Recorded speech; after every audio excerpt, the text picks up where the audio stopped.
ఒక బాలుడు తన అమ్మమ్మ ఒక లేఖ రాస్తుండగా చూశాడు.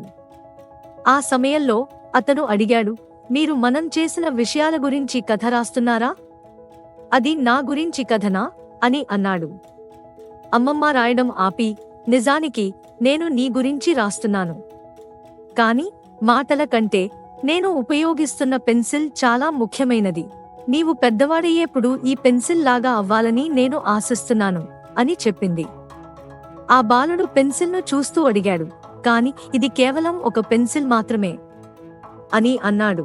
అమ్మమ్మ నవ్వుతూ, అది నీవు చూస్తున్న విధానంపై ఆధారపడి ఉంటుంది అని చెప్పింది. ఈ పెన్సిల్లో 5 గుణాలు ఉన్నాయి.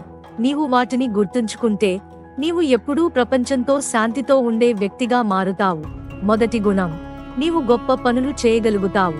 కాని ఎప్పుడూ నీ అడుగులను దారి చూపించే ఒక చేయి ఉన్నదని గుర్తుంచుకో. ఆ చేయిని మనం దేవుడిగా పిలుస్తాము. ఆయన ఎప్పుడూ మనకు తన ఆశయాల ప్రకారం మార్గనిర్దేశం చేస్తాడు. రెండవ గుణం, కొన్నిసార్లు నేను రాయడం ఆపి పెన్సిల్ను షార్పనర్లో పెట్టి క్షణం తీశాను.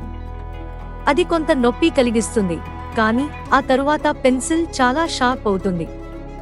అలాగే నువ్వు కూడా కొన్ని బాధలు మరియు దుఃఖాలను భరిస్తే అవి నిన్ను మంచి వ్యక్తిగా మారుస్తాయి. మూడవ గుణం, పెన్సిల్ మన తప్పులను తొలగించడానికి ఎరేజర్ ఉపయోగించడానికి అనుమతిస్తుంది. దీని అర్థం, మనం చేసిన తప్పులను సరిచేసే అవకాశం ఉండటం ఎప్పుడూ బావుంది. ఇది మనం న్యాయం చేయడంలో సహాయపడుతుంది. నాల్గవ గుణం, పెన్సిల్లో వుడెన్ వైపు కాకుండా లోపలి గ్రాఫైట్ ముఖ్యం. అలా నీవు ఎప్పుడూ నీలో జరిగే విషయాలను గమనించు. చివరి గుణం, పెన్సిల్ ఎప్పుడూ ఒక ముద్ర వేస్తుంది. అదే విధంగా నీవు జీవితంలో ఏదైనా చేయగలిగితే అది ఎప్పుడూ ఒక ముద్ర వేస్తుంది. కాబట్టి ప్రతి చర్యలో దీనిని అర్థం చేసుకో. పెన్సిల్ గుణాలను అంగీకరించండి.